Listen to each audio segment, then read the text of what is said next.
তুই কারো মৃত্যু দেখো নাই? তুমি কোনো কবরস্থানে যাও নাই কোনোদিন? তুমি কোনো লাশের জানাজা পড়ো নাই?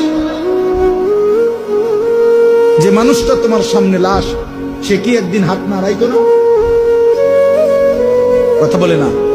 তার চক্ষুই খোলা ছিল না কোনোদিন? সে কি একদিন দৌড়ঝাঁপ করে নাই দুনিয়ায়? সে এখন মরে যাবে না কেন? সে হাসে না কেন?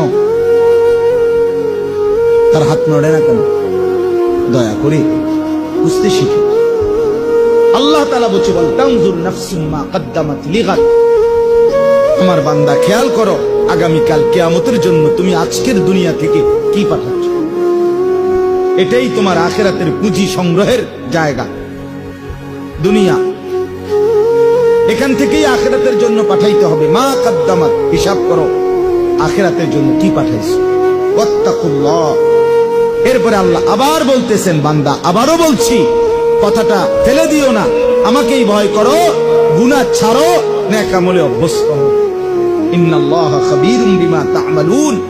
এরপরে আল্লাহ বলেন, শোনো বান্দা ঈমানদার, তোমাকে বলছি আমি কিন্তু তোমরা যা করছো তার পূর্ণ খবর রাখছি।